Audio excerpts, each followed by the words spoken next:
Welcome to Heritage Acres Homestead. I'm Chass. Here you'll find our family as we strive to live a life that pleases the Lord. We do our best to make the most out of what we've been given, so we'd like to invite you to come along and join us on our journey. Hey y'all, welcome back to Heritage Acres Homestead. I am Chass, and today what I thought I would bring to you is some ideas because I know many of you are probably in summer mode.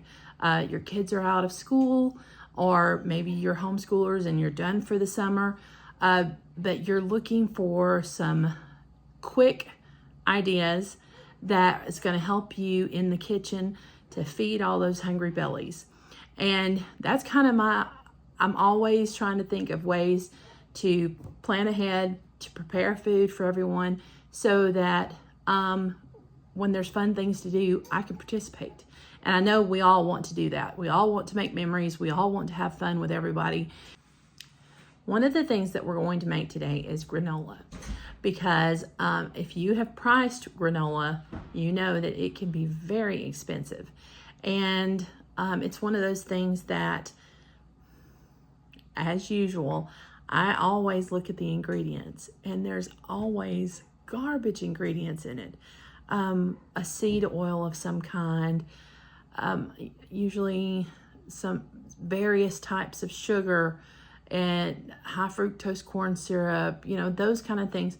Now, I do put sugar in my granola, but it's simple ingredients. It's a type of fat, and I usually use butter,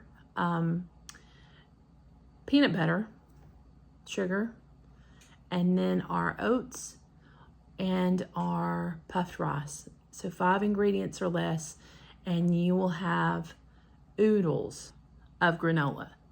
I'm gonna see if I can't find out how much, and I think the bags are probably about 8 to 10 ounces of granola at the store, and it's easily $6-8. So I'm going to tell you, this is going to save you money, as well as you're going to be thankful for all those good ingredients that are going in your granola rather than the store granola.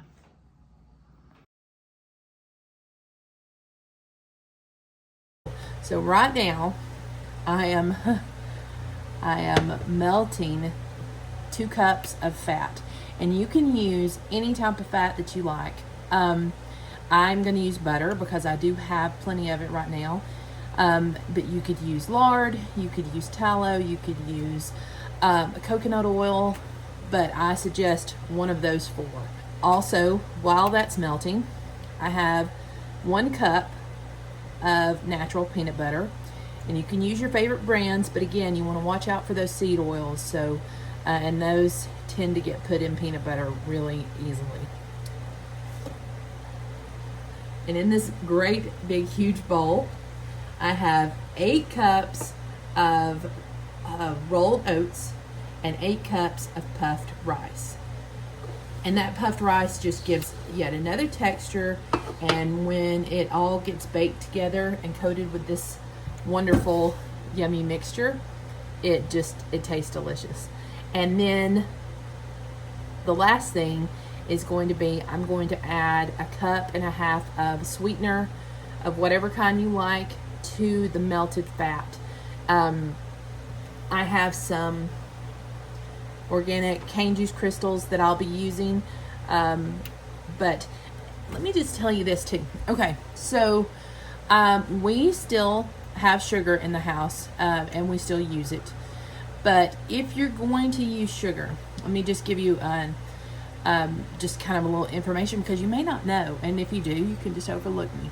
But if you go buy sugar at your Walmart or your grocery store, you want to look for at least a non-GMO sugar, because if it does not say non-GMO, that sugar is made with beets. It's a beet sugar, and all beets are GMO products nowadays. So you really want to go with a non-GMO sugar if you're going to buy one, and they are tricky. So make sure you look on the label, because it doesn't say beet sugar on the back, it just says sugar. and that's how they can label it. But if you will look for non-GMO, then it's going to be a sugar cane sugar. And I mean, you know, we need to watch ourselves on our sugar intake anyways, but if you're going to use sugar, try to go with a better sugar rather than a GMO sugar. That's just my 2 cents. Alrighty, y'all. So now my fat is melted. I'm going to go ahead and add in my peanut butter into that. Grab me a rubber spatula. Scrape that off. And again, y'all, I'm sorry I don't have great angles around here so I can show you exactly what I'm doing. But I'll try to hold it up. I should have probably gotten a bigger pot because this is a little bit small. But I'm going to mix that together. I'm going to go ahead and add my sugar into this, and then we're going to pour it all over our oats and puffed rice.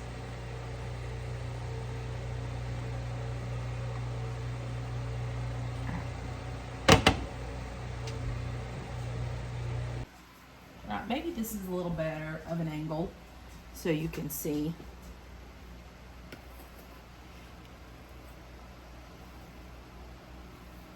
But I'm getting the sugar into this mixture, and I'm going to try my best not to spill it. I'm going to put it over my bowl here. So, whoops, like that. So in case I do spill it, at least it will be in the rice and oat mixture.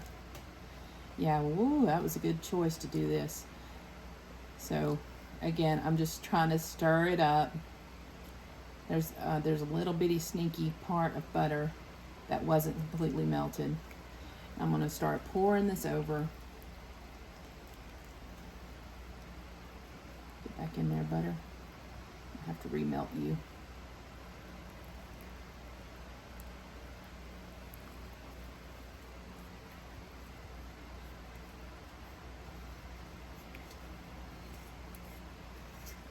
Scrape all this out. Now, to this,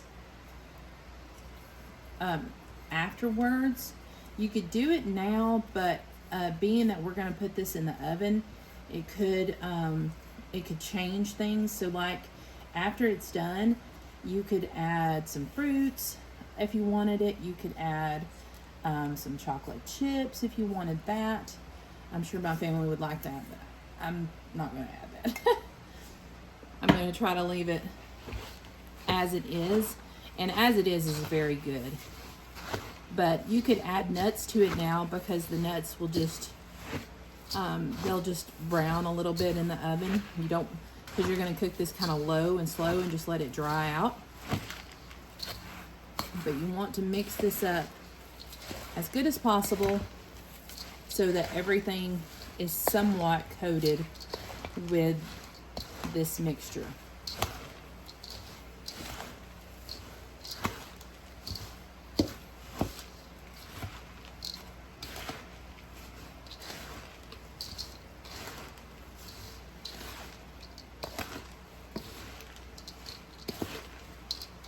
And we are just about there.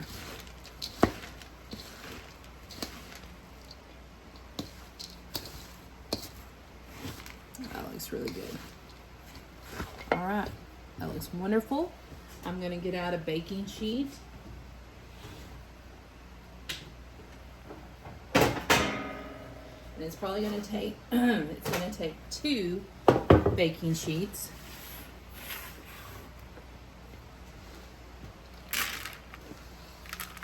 Spread this out over the baking sheet and get it in the oven on, I believe I do 250, and that way it can dry out. And then I alternate these, like I'll put the top on the bottom and the bottom on the top. That way they'll cook a lot more even, because in truth my oven does not cook evenly. There's a lot of things that I don't love about my oven, especially having some issues that I'm having trying to make multiple sourdoughs in it. It wants to, my oven wants to go down in temperature. rather than hold a temperature. I don't know why. It's done that since I got it. But it's like, hey, I know better than you. You really don't want it up at 450 for this long, so I'm going to go down to 325. Drives me crazy. But, you know, it cooks our food. I don't want to have to buy another one, so we deal with it. All right, set that pan out of the way.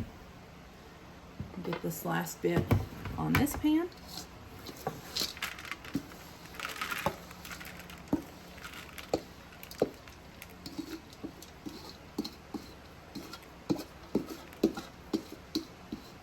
I think I told y'all on Instagram how I've been really wanting some granola since we had those parfaits at the Women's Homestead Society conference. I've yet to make it. I've been back for 2 weeks. So I'm looking forward to some granola with my yogurt as well. And being that we're picking up some fresh strawberries for pie, I'll have to link that in my description this time too. I'm making strawberry pies for Mother's Day.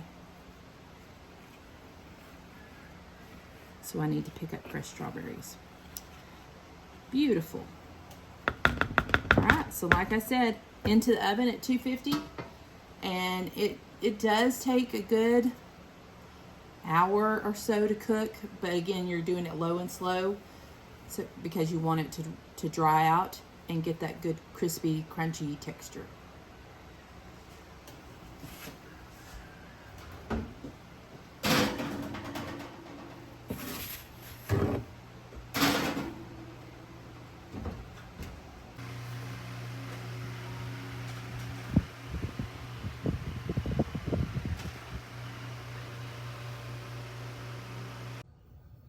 Hey y'all, so we're going to work on making up some yogurt. And what I'm doing right now is I am skimming the cream off of the top of my milk. So let's see. You should be able to see the difference in color right there.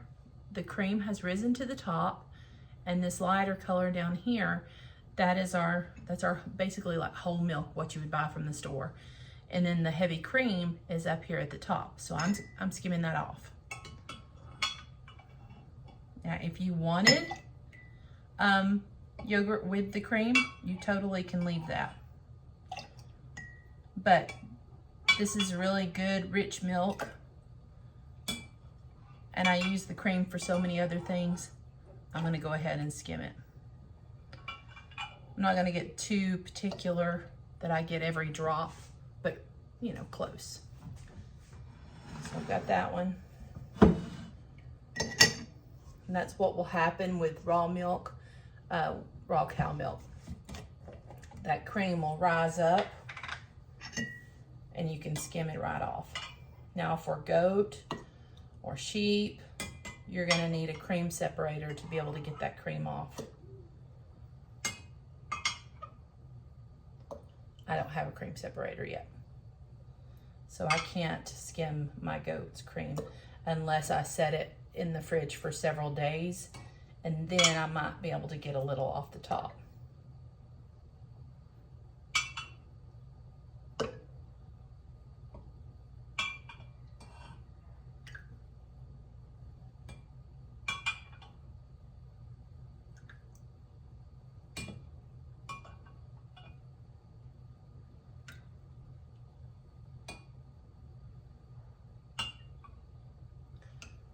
I've filled this pint jar up. That's good enough for me.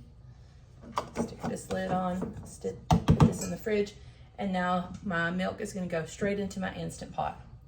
And I will have the directions written out for you if you don't have an Instant Pot of the way I used to make the yogurt, but this is the way I make it now.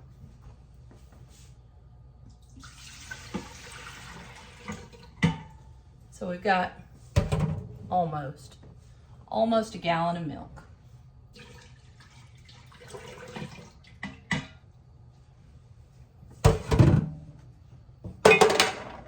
Another thing is, I use my Instant Pot for several things, namely broth, boiling my eggs, and yogurt. That's truly, I guess that's truly the three things I really use it for. And do I think that it's worth it for those three things? Yes, I do. I absolutely do. I would have it, I would buy it again if I only used it for those three things. Absolutely. But I'll tell you, excuse me, one thing that you do need is you need a set of these rings inside, these plastic gaskets, to interchange. Because when I make my broth or my boiled eggs, they do take on a smell. So I use this light blue one, or whatever color you want to designate, for my milk products. So, excuse me. So anyways, I give it a really thorough wash. I let it dry completely, and then I put the designated ring gasket on my Instant Pot before I proceed. All right, so I'm gonna turn it around for you. So I'm gonna put my lid on. Okay, so let's set the Instant Pot now. So with mine, I have a yogurt setting. And so when I push that, it comes up as 8 hours, but that's not what I want. So I'm going to go to adjust until I see the word boil. That's going to bring my milk up to boiling, but not over. And then once it dings at me, after it's done boiling, after it's done boiling, I'll turn it off, I'll set the pot out, and I'll let the temperature come down. And then once it comes down, I'll add my starter culture.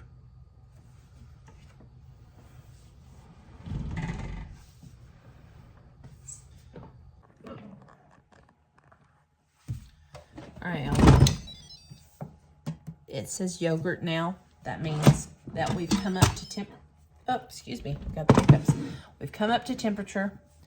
I'm going to turn it off, and I'm actually going to pull it out to let it cool down.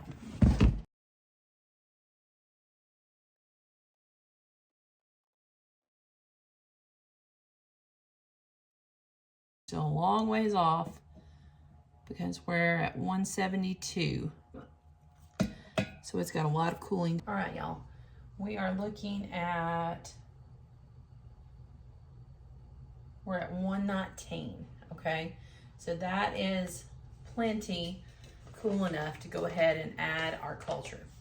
Now you can buy cultures from cheese making supplies, from homesteading suppliers.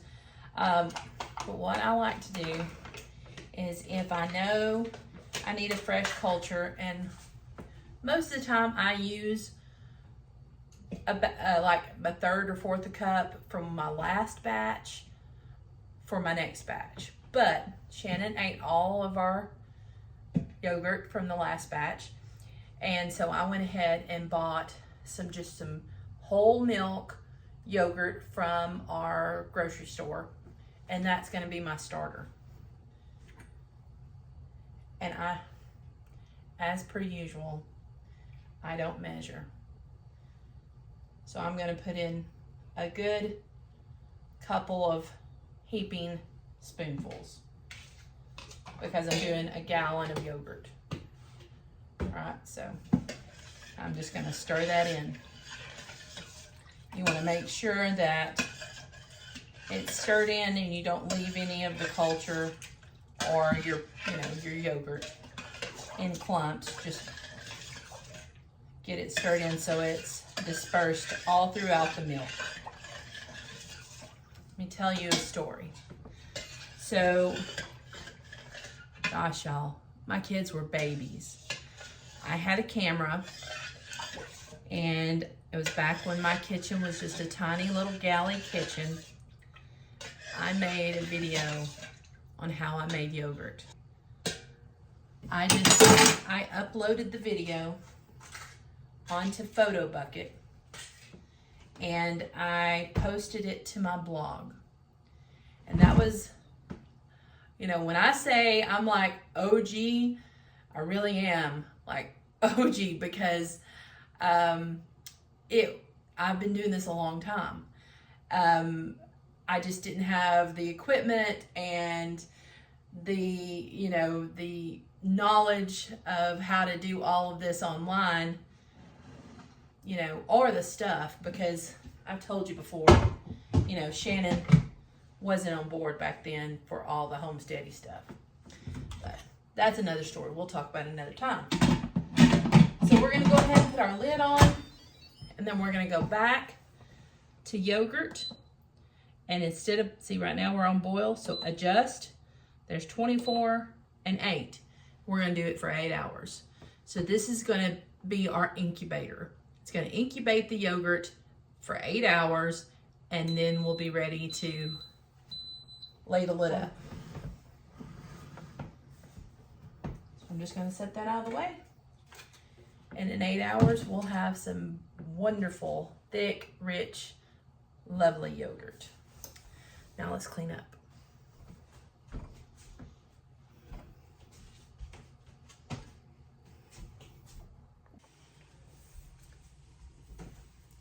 Good morning. So I just let the yogurt stay overnight because by the time it was done, it was really late. But let's open it and see how it looks.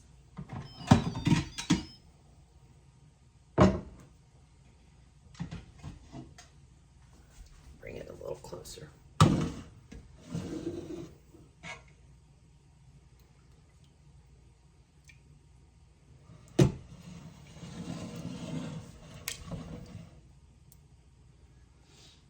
We've got wonderfully thick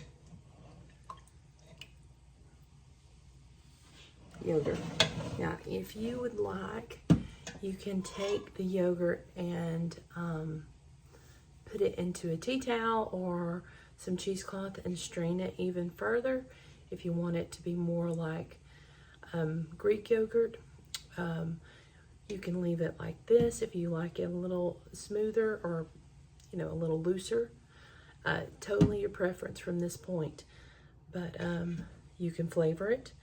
You cannot. I usually don't flavor mine. I just add stuff to it when it's time to eat it. That way you can use it for anything. You can use it as like a sour cream substitute. You can use it in making ranch dressing.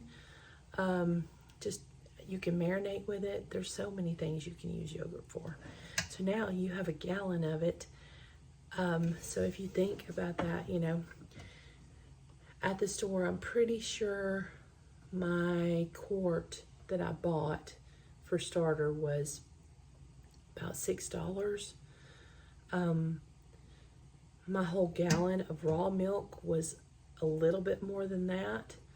And I have a gallon of yogurt now, not just a quart. And I have more from my starter culture to continue on with. So it's very cost friendly. It stretches your dollar, plus you know exactly what was put in it, and it's just a good thing. I hope you enjoy.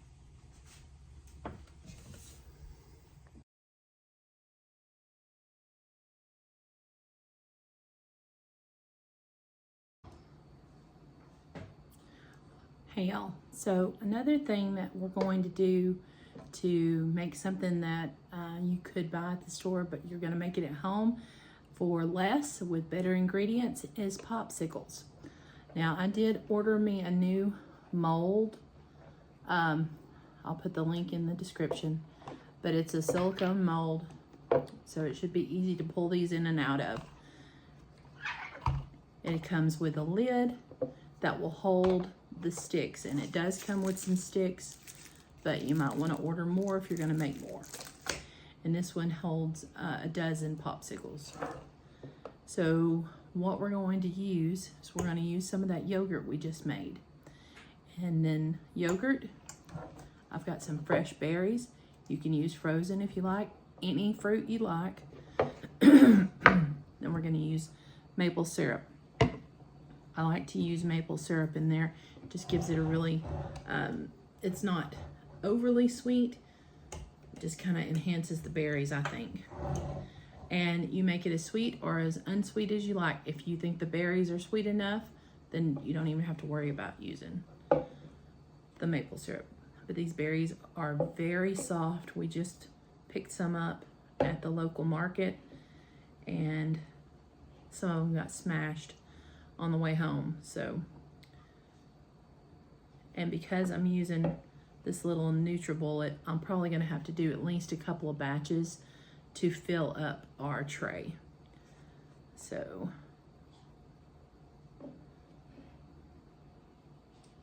I'm going to do probably a good, I don't know, that's going to be like maybe a cup of berries.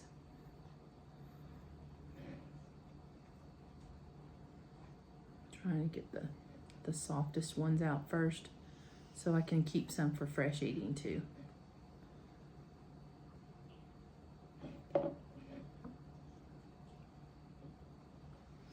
And then we're going to go ahead and add our maple syrup.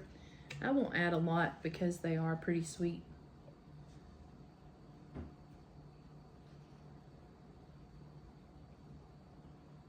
I'm almost out. So maybe that's a tablespoon or two. You could add honey if you wanted. You could cook this all down in a little bit of sugar if you wanted to do sugar. It's very much whatever you like. Now I'm going to ladle in some yogurt.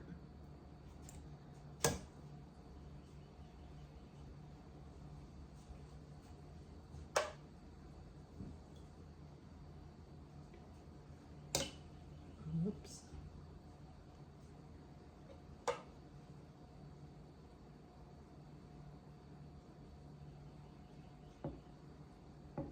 There we go. Pretty much at the fill line. Put the top on there, blend that up, and then I'll be right back and we will add that to our container. All right, so we're gonna pour this into our molds.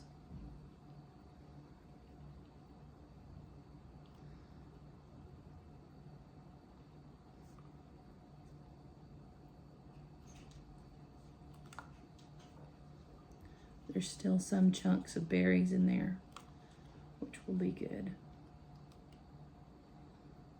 So I was right, it is gonna take about 2 batches to do this. Let's pop these over there into one side or the other.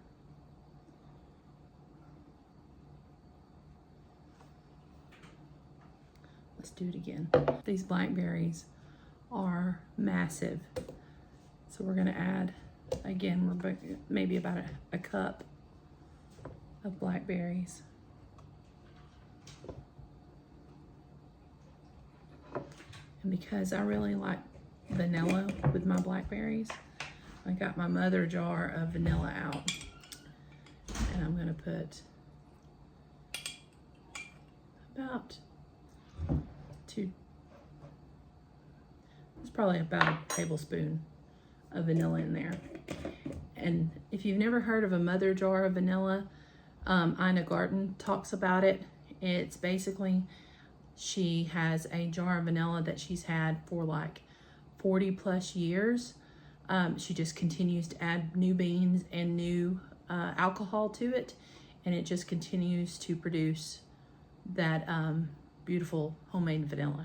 And that's what I do too, because I mean, you know, her tagline, how easy is that? Yeah. So we'll set that outside. I got some more maple syrup.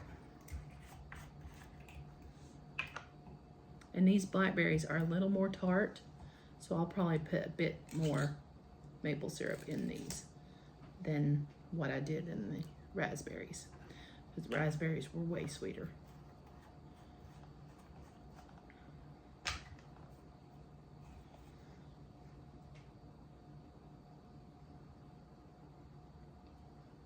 So that's probably a good 2 or 3 tablespoons there. Oh, flitter. All right. More yogurt.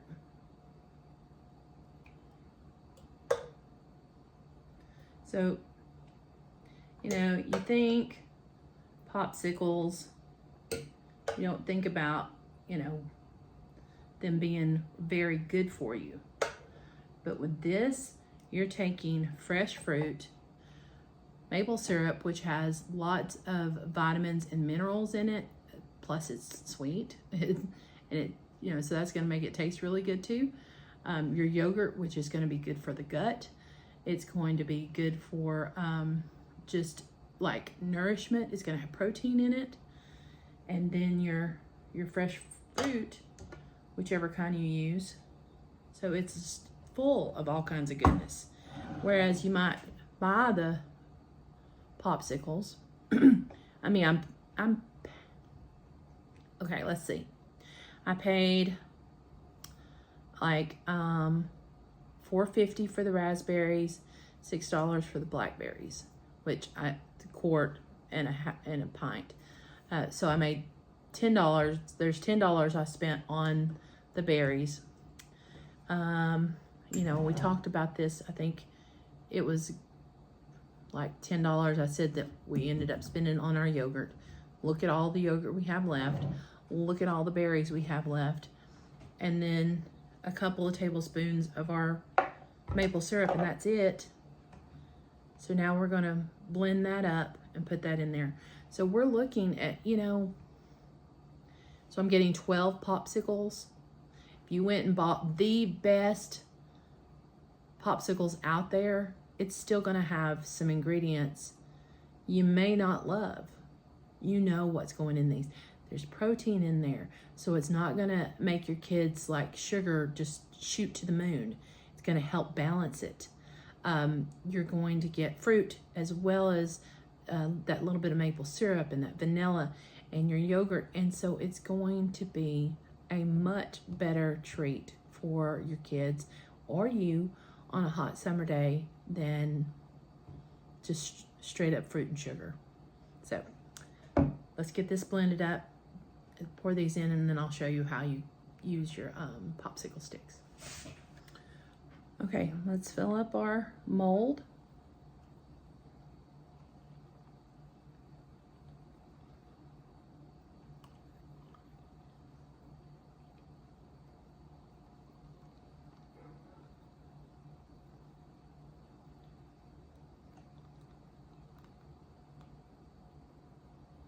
I'm actually going to top these raspberry ones with a little bit of this blackberry because I was a little bit scant on those. All right, there you go.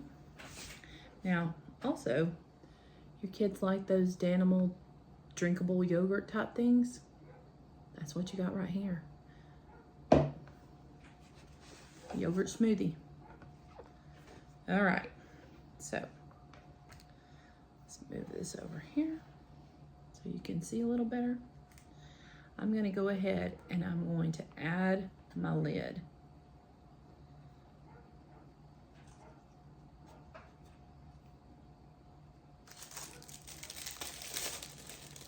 Open up my popsicle sticks.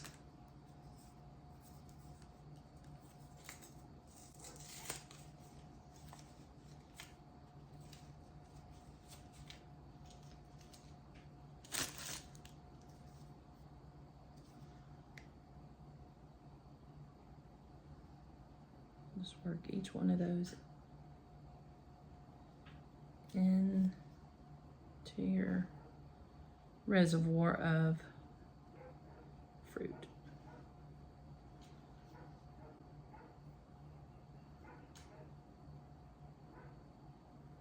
Make sure you set these somewhere sturdy in your freezer because they will spill if they're turned sideways or whatnot. Leave them for a few hours and then you're gonna have a really nice treat for your family. Made with all kinds of goodness.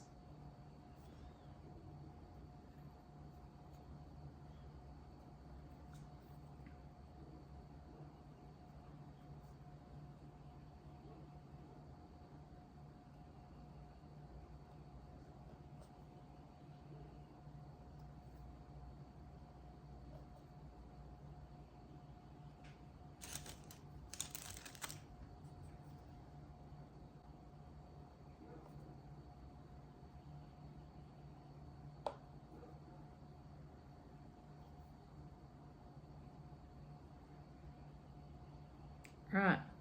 See, that did not take me very long, y'all. I think we get so caught up with, I don't have time for that. I don't have time for that. When in actuality, it's just a few minutes here and there to make something up and put it away for later. And then you don't have to worry about, I'm always about watching your pennies. You don't have to buy it now. You don't have to go buy that package of popsicles that has questionable ingredients. You don't have to buy the yogurt that we've made or the granola. Those things are there on the ready, and they just took a little while of your time and forethought to prepare. And again, like I said, because this has got the yogurt in there with the berries and everything, it's going to keep the blood sugar balanced. It's not going to spike it like it would if it was just pure sugar.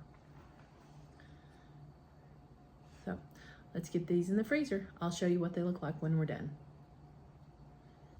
Hey y'all, so I almost forgot to show y'all a finished popsicle. So I'm going to try to pull one out here. I really don't know the best way of going about it, but I'll just attempt to pull one out over here on the side.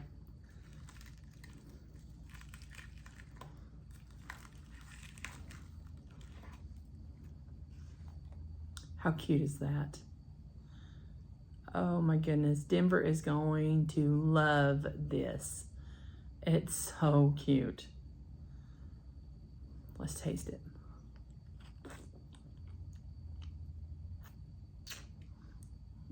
I think this one is the, I was gonna say, I think it's the blackberry, but I'm not sure. It's tart. And Denver really likes tart because I drink lemon water pretty much all day, and I put an exorbitant amount of lemon in my water, and he will come and taste it. If anybody else drinks any, they're like, "Ooh, that is too sour," but he and I really like it. So y'all make this however you like, with as much maple syrup, with as little, none even. It's totally up to you. Whatever fruit you like, even, what would be good? Even taking some canned fruit, like some of my canned peaches with a little bit of that syrup in there, that could be the sweetener, and mixing it with yogurt. That would be really tasty, I bet. Like a peaches and cream. There's an idea. There's a good idea. What I would do, this is how I would do it. I would drain the liquid into a bowl. Then I would take my peaches, chop them up if you wanted more than just a slice, and I probably would, because I slice my peaches for my jars, but I would probably chop them up in more like bite-sized pieces. Then I would add the yogurt. Then I would add some of the juice, the liquid from the jar, back inside to, just to taste, and then freeze it like that. I think that, yeah, that's gonna be a good one, because we like peaches around here. So anyways, there you go. There's another treat that cost very little for your family. Healthy, delicious, homemade popsicles.